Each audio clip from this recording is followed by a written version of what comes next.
welcome to this special edition of B Shifter. On B Shifter today, it is the Big Box Bulletin. We're seeing more and more big box fires, and we've got some audio from San Jose, California, where on April 9th, they had a 5-alarm fire in a Home Depot. We're going to play that audio, talk a little bit about blue card operations in big box structures, particularly retail, and then the difference between that and distribution centers. So let's start off with our San Jose audio. Engine 17 en route. Engine 12 on 21. Engine 12 en route. Command 21, Engine 17 is on scene. 920 Blossom Hill Road. Large commercial structure, single story, Home Depot. We have a working fire. Looks like it's in the lumber side of the structure. We're going to be setting up a command, dropping a 2.5, preparing to do internal fire attack. You put us a little farther away just because we're so, and let's go ahead and run this on TAC 37. 17 will be IC. Engine 17, copy. You're on scene of a large commercial structure, single story. It's a working fire on the lumber side of the structure. You're dropping 2.5, preparing for internal fire attack, and TAC 30 for tactical. Command 21, Battalion 13. Battalion 13. That's TAC 37 for tactical, and give me a second alarm. Staging will be on Blossom Hill at Winfield for the time being. Battalion 13, 10 for TAC 37 for tactical. We'll start a second alarm, staging Blossom Hill at Winfield. Additional for Battalion 13, PD code 3 for traffic control on Blossom Hill. Battalion 13, 10 4, PD code 3, traffic control Blossom Hill Road. Command 21, Engine 12 arriving on scene. Engine 12 arriving on scene. 12 water supply, hydrant right there. 12 copy, we got the hydrant right here. Command 21, Engine 13 is on scene with Engine 17. Engine 13 on scene. 13, second line, 2 out. 13 copies, dropping second line and 2 out. First truck, interior, help my engine crew find the fire. Second truck, top side, give me a vent hole. User 34, Command 21. Copies going interior. Command 21, Battalion 13 is on scene. Break, IC, Battalion 13. Good, IC. I copy you have a 2.5 interior. You have a water supply from 12, and you got engine 13 taking a second 2.5. I didn't copy your assignment for truck 13. Truck 13, if you're all right with that, I'd like them over here with my crew. Getting ready to go interior. We got a large heavy fire load in here. And then second truck, I was going to have them do a top side for a vent hole. Yeah, I'll go ahead and take it from here. Break. Command 13, Battalion 13 is assumed the IC. I'm in the parking lot just to the west of Home Depot. Battalion 13 assuming IC in the parking lot west of the Home Depot. Truck 13, IC on command. Go to truck 13. Yeah, I want you to set up your aerial on the Delta side where you're positioned, and then have your crew interior support interior operations. Copy. We're set up in that Alpha Delta corner to throw the stick, and then we'll go interior. IC copies. Engine 13, IC on command. Engine 13. I confirm you're taking the second 2.5 off of engine 17. IC engine 13 has an engine 3/4. We'll be down and start entering on the Alpha side, just left of engine 17. Copy. Engine 3/4 off of 17. Break. Engine 12, IC on command. Go for engine 12. Confirm you have a water supply. That's affirmative, Chief. Water supply established. Third line off of engine 12, please. Copy that. Third line off of engine 12. Truck 35, IC on command. Truck 35. If you guys can come to the Alpha side, you're going to be top side ventilation. 7-4. Command 21, Med 30 is on scene. Med 30 on scene. Med 30, IC on command. Go to Med 30. I have the store manager behind my Suburban. If you can make contact, I want to confirm that we have full accountability and evacuation of the interior of the store. Med 30 copies. Command 21, IC. IC, go ahead. Second alarm units, please. IC, your second alarm units is Engine 22, Engine 35, Truck 9, and Battalion 10. You have rescue medic free staffing, breathing support 18. IC copies. Third alarm, please. IC, 10-4, third alarm. Update from the IC. We have a well and thrall fire in the Home Depot. We're still offensive at this time. IC, 10-4. Rescue Medic 26 is on scene. Rescue medic 26 on scene. Rescue Medic 26, IC on command. Go for Rescue Medic 26. You're going to be assigned to truck 13, assist truck 13 on the interior. Truck 13, you copy that traffic? Truck 13 copy. Rescue Medic 26 copies. Interior with truck 13. Command 21, engine 22 is on scene. Engine 22 on scene. 22, I see on command. Go for 22. Water supply to truck 35. Looks like we're going to have to probably go defensive here shortly. We don't make some progress here quick. Engine 22 copies. Water supply to 35. Engine 35 is at scene. Battalion 1 on scene. Engine 30, Battalion 1 on scene. Engine 35, I see on command. Engine 35. You work on getting a water supply and come into the Alpha Bravo corner. We got a well-involved fire. Going to be changing our strategy here in a second. Copy. We're at the hydrant right on the corner of the Alpha Bravo side. You need that to a truck or anything? I see from engine 22. Go ahead, 22. Is truck 35 Alpha side? They're Alpha side, closer to Delta. 22 copies. 17, I see on command. Go to 17. 17, looks like this thing's gone through the roof at this time. If we don't make some progress here on the interior hand lines, I'm going to change the strategy real quick. 17, you're broken. Go ahead with your traffic. 17 copy. Go 3. Yeah, let's go ahead and let's vacate the building at this time. Command 21, I see. Give me the alert tone. Vacate the building. We got fire through the roof. We're going to change to a defensive strategy. Let's get all crews out. AC to 14, Rachel 1. All units on Blossom Hill Road for the third alarm. Vacate the building. The fire is through the roof. We are now defensive mode. Once again, all units on the third alarm on Blossom Hill Road. Vacate the building. Fire through the roof. We are now defensive mode. I see from truck 13. Stand by truck 13 unless you have code 3 traffic. I see from Battalion 10 on Command 21 with Code 3 traffic. Go ahead, Battalion 10. Battalion 10's on scene, Summer Brook and Hillview.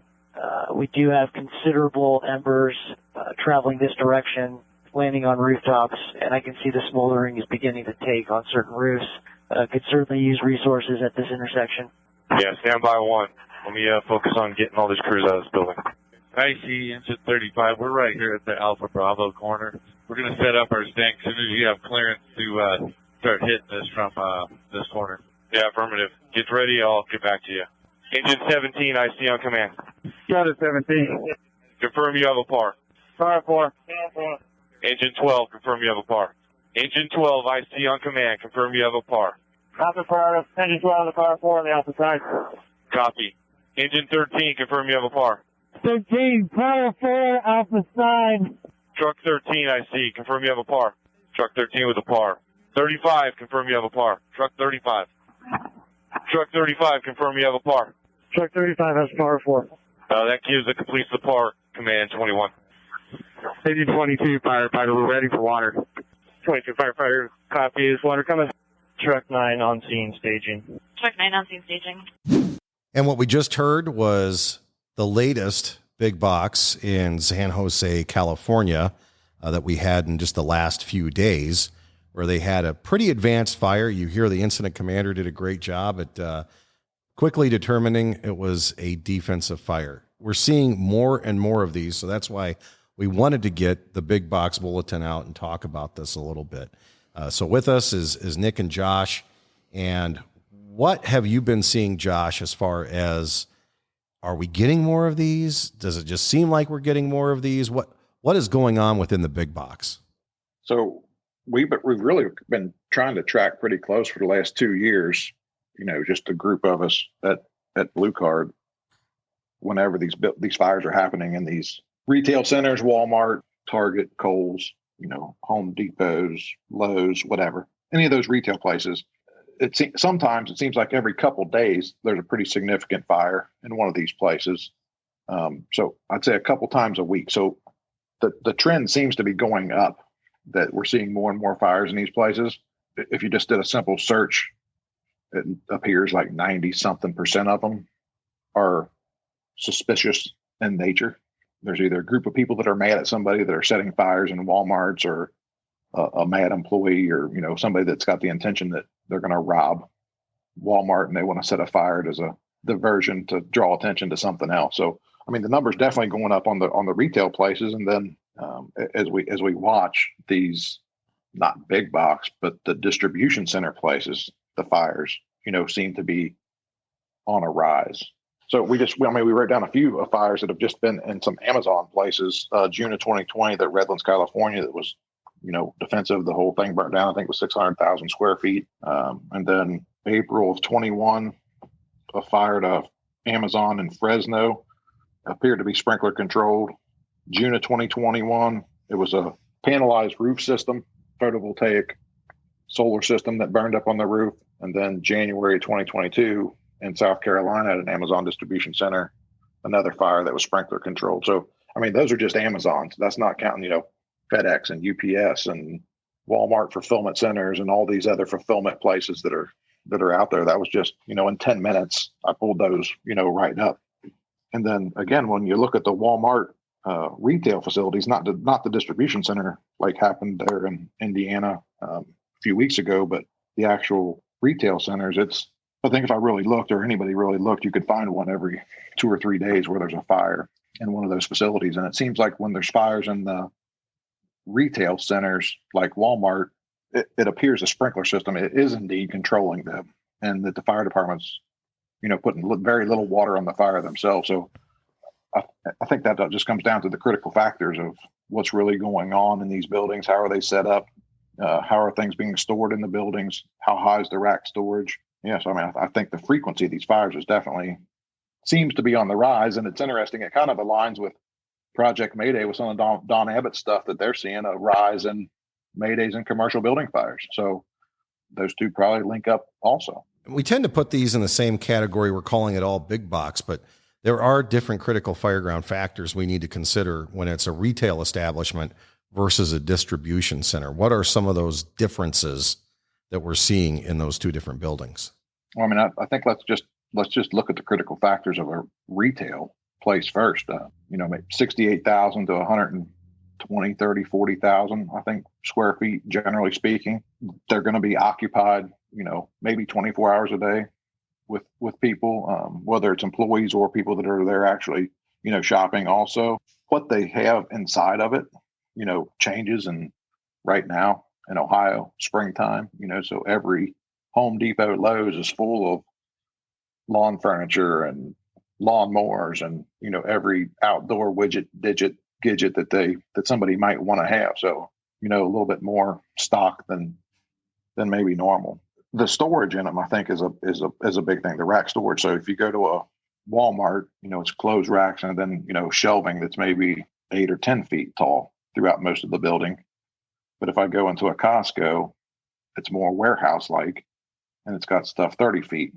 And very few of these people or any of these places have in-rack sprinklers in them. That's a special part of the code if they're actually going to put some sort of in-rack sprinkler system in. So I think that kind of lends itself to why are these fires oftentimes being extinguished in the Walmart retail center compared to, some of this warehousing like retail places. The whole 12-foot rack or 10-foot rack versus a 30-foot rack, I think is, a big difference. One of the things I noticed on one of the videos you sent me it was a fire in a retail Walmart setting. And it's security footage, so it shows the fire gradually growing in the back of the store, and you think, oh my, it's a sprinkler-controlled fire.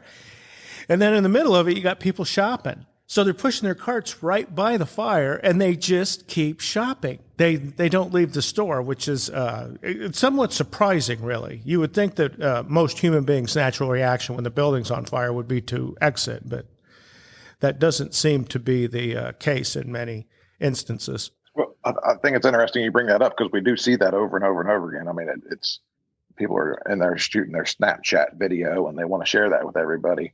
And it's interesting that they're not getting out. And I've tried to listen, and we're not actually at the fire, so we don't know. But I haven't heard an alarm system going off in the background on any of those. So that just makes me wonder. There's a fire. People know they should get out, but I haven't heard an actual audible alarm going off in any of those. So it's almost like, has it been silenced, or was it broke, or was it not working for some reason or another? And then the second part of that is the people aren't leaving, but we're also not seeing where the fire department's taking a bunch of people to the hospital or actually pulling off rescues. It just comes a point of, okay, you have to get out of the building. I mean, I haven't found any yet where the fire department was actively engaged in some sort of a search or a rescue operation inside of these and pulled somebody out. It's more of a, okay, you got to get out of the building now. This a million years ago when we were working for the government, and you would go to these occupancies, these big box retailers, especially where they were being built and then just opening up. And you would talk to the staff there about what do you do when there's a fire? And it seemed to be universal across the spectrum that the standard deal is they start in the back of the store with the employees, and then they just push to the front and make sure they clear the store as they're exiting themselves. Is that still kind of the system that most of these places use to address that? Well, it seems that they all have some sort of a system that they use. I mean, the San Jose video, those workers were standing at the door, but there's nobody else coming out the door. And we didn't read anywhere that somebody was rescued from the building. So at some point, they indeed did all evacuate. And as we listened to that audio from that fire, the incident commander told, I believe it was like an ambulance or medic unit, whatever, the managers behind my vehicle, please check with them and make sure that if they believe everybody's out and accounted for, that they know of. So, I think that's another one of those, generally speaking, people are going to get out of the building. I mean, when the building's on fire, they're going to get out. Now, sometimes they have to be coached a little bit of, okay, like really get out of the building, but it's not like they're in there crawling around, doing some sort of primary search and that they're pulling people out. Well, if you look at the Home Depot footage you guys showed at the top of the thing, it appeared that when the fire department got there, they had defensive fire conditions in the thing. So you're not going to search a Home Depot full of the products of combustion that's there because of defensive fire conditions. It's not physically possible. That Home Depot fire is the second fire this month that you could see from space. So the Home Depot fire, they actually had heat signatures from space. The one in Indiana at the distribution center, you could see it from space, the heat signatures. So if the heat signatures are so hot that you can see it from space, what kind of fire suppression system are you going to need to suppress the fire? Because obviously there's something going on with these fire suppression systems that they're either being overran, not speaking specifically about San Jose, but, Indiana, for example, we do know that there was a fire suppression system in there. What exactly happens is with that still being sorted out. But these distribution centers that are burning to the ground, what is happening with the fire suppression system? Well, it sounds like it's either being overrun with the amount of fuel that's in it. And so really, if that's happening, if you dropped it in the ocean, the thing would continue to burn. I think there's some cases where we get there and prematurely shut the system down without having the right set of task level solutions in place, let's say. Verifying that you actually have fire control would be a very big deal in one of these buildings before you started turning water on and off in parts of the system. Yes, I think it goes back to the Home Depot fire, the storage there. I mean, it's floor to ceiling product. And then you're in a huge building that has really all the air you really want inside of it. And whether the sprinkler system is working correctly or not, unless it's got rack sprinklers, if the fire starts on that first level, you have to get quite a bit of fire and energy before it's going to set a sprinkler head off, 28 or 30 feet in the air. So, you get a lot of product burning. And by then, you get 5 to 7 sprinkler heads. As soon as you get to that, it's really overrunning the system. And as we heard on that San Jose audio, the chief officer, the strategic IC, hadn't been there long when it was like, it's through the roof. Well, once it's through the roof, you're into the catastrophic failure of the system.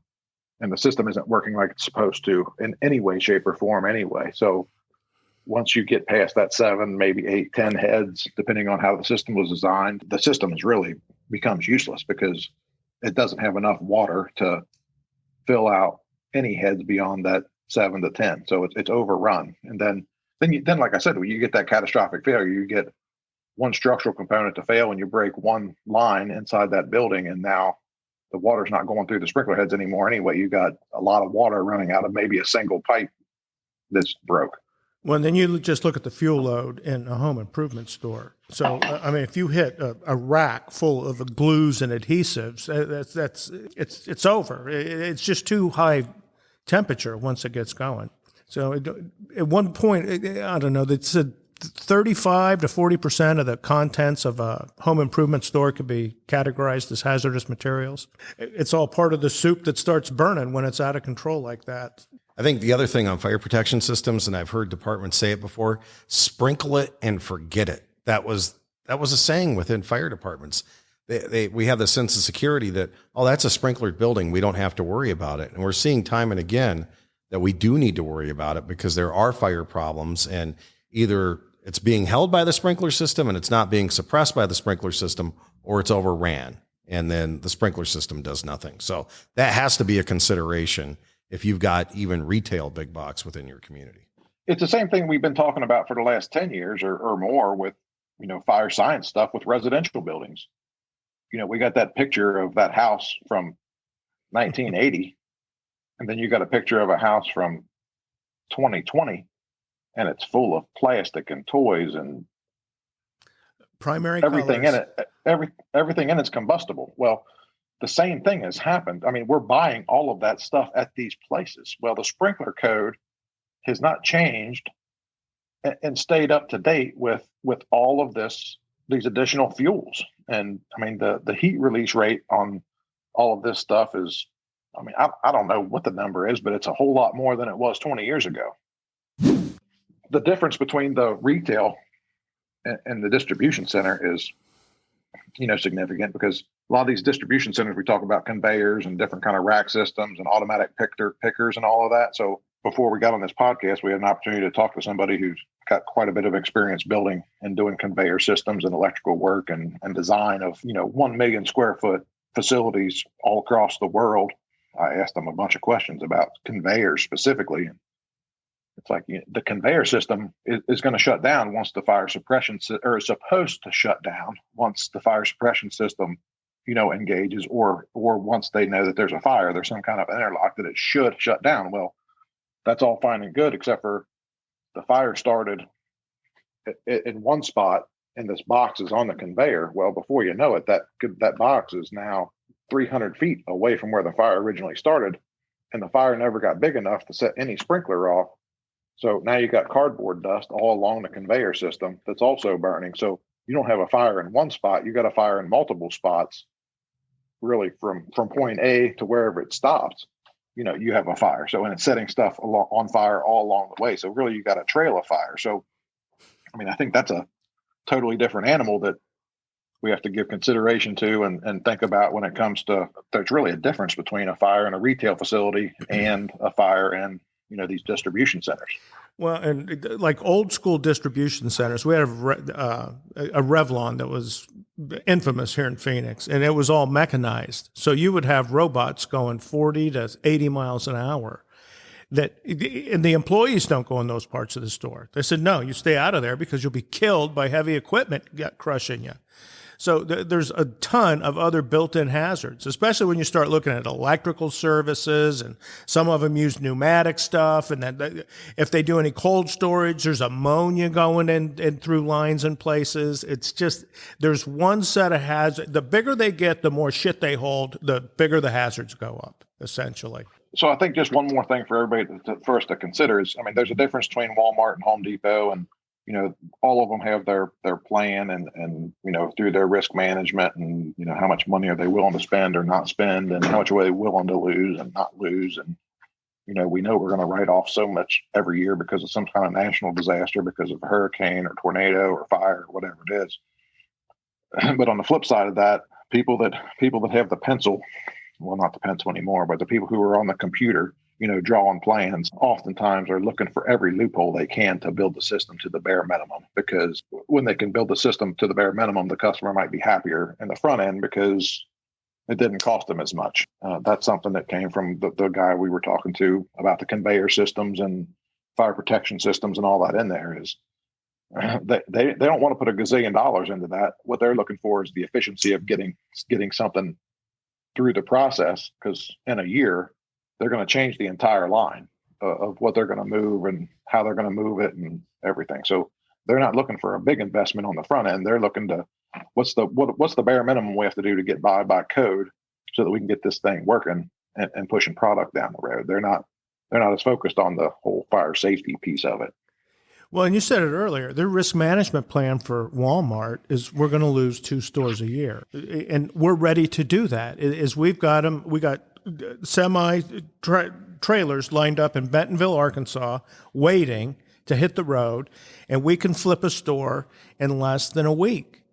So that's probably something we should remember when you're sitting in front of the thing and it's on fire. Walmart is, all of this is gone in their eyes. They don't care anymore. It's garbage. So that kind of gives you a point in the risk management plan where you're operating, especially if the sprinkler system's being overrun. We have to slow ourselves down, right? I mean, this is not the tactics we would use at a 1,500 square foot house. So what are some of the critical fireground factors we need to look at when we're pulling up to either a big box or a distribution fire that's different than our normal everyday residential fire? Well, I think one, when we're pulling up, and if you have black smoke and visible fire when you're pulling up, and this is a sprinklered building, we're not going to win. The sprinkler system was going off. That's why we got notified. We were laying in bed, and the sprinkler system was flowing water before our feet hit the ground. And then, we have a delayed response getting there just because of it takes time to get out the door. And then we're pulling up 5-7 minutes into it. The sprinkler system's been flowing for 5 or 7 minutes. If it's not doing the job of doing some sort of containment of the fire, us thinking that we're going to win is really foolish. I mean, we're not going to win with that 200 gallons a minute coming out of a single hand line. I mean, we're putting ourselves really at a bigger risk because the sprinkler, like I said, was flowing 5-7 minutes before we got there. So depending on what kind of building you're in, you may have already flowed, 1,000 or 1,200 or 1,500 gallons a minute onto the fire, because we're not talking about a residential sprinkler head at 24 gallons a minute. We're talking about a commercial sprinkler head that might be, 70 to 150 or maybe more, depending on if you're in some kind of distribution center. I think it comes back to the slow down is where I think it starts slow down. Yeah. And I think too many times is, especially like in the very front end, is we want to use the same approach that we use at a house that is successful. That's not going to work. So just like an activity like search and rescue in a big box retailer or warehouse, by its very definition, is not a house. You're not going to do wall searches. It ain't the way it works. In fact, that's really one of the better reasons that fire control got moved up to the first tactical priority, is you're not going to do anything with these buildings, especially if you're talking about an offensive fire attack that has to do with searching ahead of fire control. It's not a good idea. You're going to get in too deep, and you're not paying attention to the fire, and that's what's going to take the building out sooner than later. So unless it's something where we can go in and just support what the sprinkler's already done, and I think to your point, Josh, if you got heavy black smoke and visible fire on arrival at one of these, or if it's through the roof, it's done. There's not much to do before the building's going to start falling apart around you. I think that IC in San Jose did an excellent job at identifying that and saying, we are not in the proper strategy and we're going to change things. The first company got in there, gave it a try, and it just didn't work. So I think to kind of tie this up, our first thing looking at critical fireground factors is size, extent, and location of the fire. Are we going to be able to get to it? Is 200 feet going to be able to get to it or not? Is the fire overrunning the sprinkler system? Has the sprinkler system activated? And then that's going to inform the rest of what our IAP is going to be. So what's our IAP going to look like? I mean, we always need to have a way out. And I think we get so locked into what our original IAP is, but we really have to have a plan B and plan C. And what would that look like?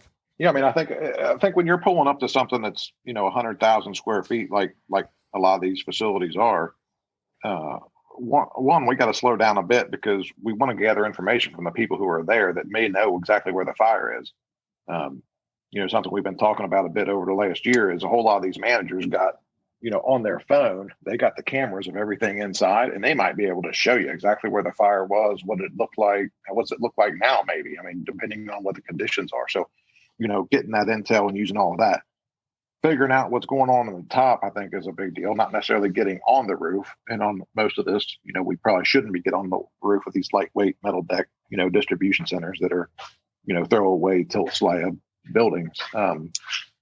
But there's a lot to be told from, getting into a bucket or at the end of a ladder and looking, down two sides of the building and trying to see what those, panels look like, but also looking to see what does the roof look like? Can we tell how much energy maybe, got to the roof level? A lot of them got, skylights all over the roof, just really for the purpose probably of, saving cost and energy as far as lighting the facility. So it doesn't take much for those to burn through. And you can generally see that.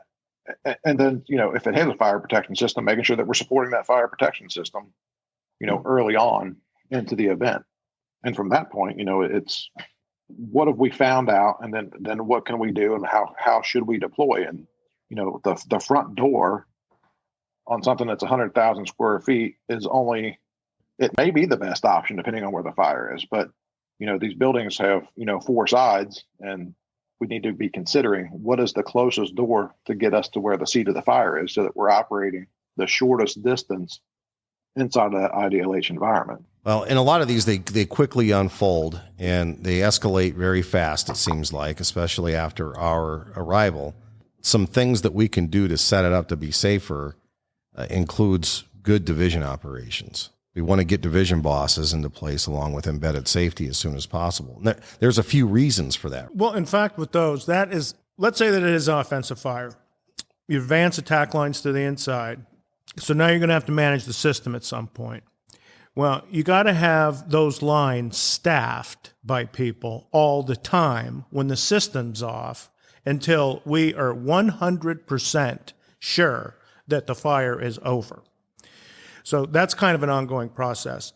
One of the biggest hazards, especially in the ones with higher rack storage, and you watch it, if they're going to get something off an upper shelf, they close the whole aisle and it's not on fire, just to get something off a higher shelf. I would put some kind of a division safety person, if that's the operation we're doing, at kind of the entryway into that aisle of where we're going to be operating, to make sure that we don't have shit falling on top of us, everything's stable, and that we can do safe operations on the interior then. So, I mean, a lot of that is just verifying the safety as you go along. It's okay, the fire is controlled, we're managing the products of combustion, we're starting to ventilate the building somewhat, and now we're getting around this thing and confirming that it's over. That's one set of things, I think. That's where you're really going to have a division that is kind of at the point of the attack, maybe, that's further than the outside warm zone. But that would almost be a warm zone operation at that point, because the atmosphere inside that store should support that. You shouldn't, if you got a division boss inside, they should be able to see all the way down the aisle. There shouldn't be any reduced visibility from smoke or products. That should be done. I mean, that's just an indication that we're in the right strategy then. If you're half an hour into it, and it's like, well, no, we can't see through the smoke, do not turn the sprinkler system off. That's a bad idea. I think the air management part of this, starts to line up, because we go to house fires and Abbott's stuff says it. We're running out of air inside a house fire. So if we're running out of air inside of house fires, we're going to run out of air inside of these big buildings, right? If we're 150 feet inside of a building, your work cycle is a little bit shorter, because you can't work as long and still be able to get outside the building if you're following things and doing everything right. That whole air management standard, and making sure that your firefighters are outside the building before their vibra alert, or before they, hit that 33 to 37% of air, which their air pack would start alarming. That's another piece for that tactical boss. I mean, the task level boss should be making sure that their people are doing everything right, but it's just another layer there to make sure that our firefighters are not working beyond the air supply that they have on their back. So that ties back together with, you got to have quite a bit of resource if you're going to maintain some sort of a work rest cycle for any period of time with companies that could really work, 7, 8, 10 minutes inside of a building. And very recently we've heard it, a company saying, I'm 300 feet inside the building, zero visibility on the second floor, and you hear their alarm, their Viber alert on their air pack going off. And it's like, what are you doing? The tactical boss has their list of responsibilities, just like the strategic IC has their list of responsibilities, just like the task level boss has their list of responsibilities. So I think when we start into this big box, it's just another safety net there to make sure that we're indeed doing everything right, because we have a bigger risk there of something going wrong. Here's a simple drill. Take your crew, walk to the back of a big box store that's open, and go to the very far corner, and then see how long it takes you just to meander your way out when the store isn't on fire. It's going to be close to 5 minutes, probably, which is really kind of the work cycle if you look at what a 30-minute bottle of air lasts. And add some limited visibility, add some stock falling off, add trying to follow a hose line. Yeah, advance an attack line into the building. Yeah, it's just... So one of the solutions that we have is through Blue Card. Blue Card has been addressing big boxes since it started with the Tarver recovery process and talking about fires in larger retail and manufacturing facilities. And then recently we made some changes to the way that we do our initial certification lab, even to make it more relevant. Blue Card was really invented coming out of the Tarver incident, and a bigger building. You had a 25,000 square foot grocery store that had all the fire stuff that we've been talking about. It wasn't sprinklered, but it was reacting just like a building where the sprinkler had overrun the thing. So we had operated in that thing a very long time. Running out of air was a huge issue, just all of that. So all of that we took out of there, especially as it applies to work cycles and the rest of it. In fact, the Phoenix didn't have a real work cycle until after that incident happened. I mean, we had dispatched, responding, staged, assigned, and then rehab. But there was rehab, going from working to rehab is not a work cycle. That didn't explain enough of it. And that was one of the holes that we had in the system, that we just developed bad habits over the years. So that got shored up and fixed. But a lot of it had to do with having a realistic understanding of what fire control looks like inside commercial buildings and the challenges that come with that. You have extended distances. You're going to need more water. So as you said earlier, 1.5 inches, putting out 150 gallons a minute is the smallest line you would take into something like that. If you've got heavy fire showing, you're going to open a deck gun probably first. So that's 10 times the water that you're going to be applying to the thing. And then Josh mentioned it earlier in the thing. It's air. Is we don't have enough air in our backs to go into those things and screw around for 15, 20, 30 minutes. It just, you got 10 minutes of work time maybe, and then if you're not coming out, you're going to run out of air before you get out of the building. So Blue Card, since 2016, has had the Lowe's simulations, and there's 3 of them. So 3A is fire that's right through the alpha side. You can get to it from the alpha side. You can extinguish it. It's sprinkler controlled. There's just some light smoke from the outside of the building. That big box simulation 3B is the same Lowe's building. It kind of looks similar when they're pulling up, but the fire's actually like 170 feet inside the front door. So it just takes them down that path of, hey, we're operating too far inside the building. We can't reach see the fire. It is sprinkler controlled, so that you have to create another attack position. So alpha wasn't the answer.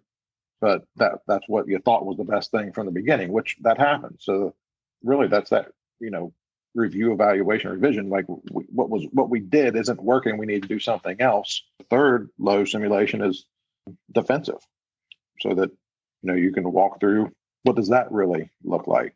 And we've added now to our certification lab, our initial certification. That is what we're doing. We're doing retail big box now instead of the tire warehouse, because we've just seen so much happening with retail, and it's a lot more relevant.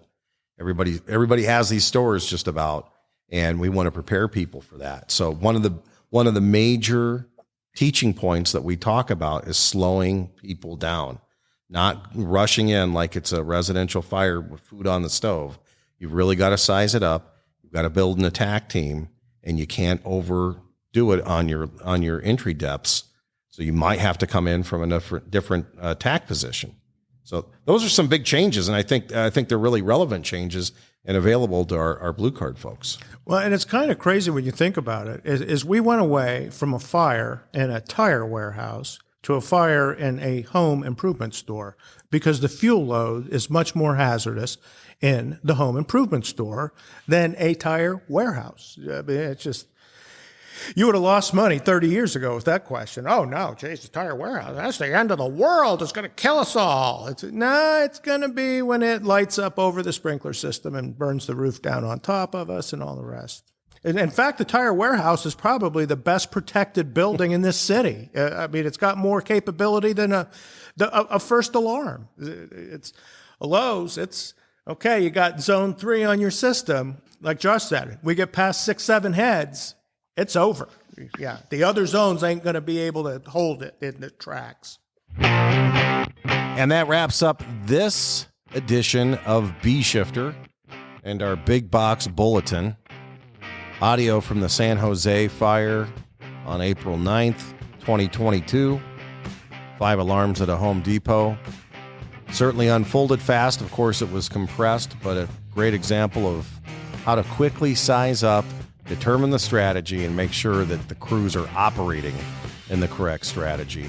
If you've got questions about big box fires, how it applies with Blue Card, feel free to catch our contact information in the show notes. Until next time, thanks so much for listening to B Shifter. Please be safe.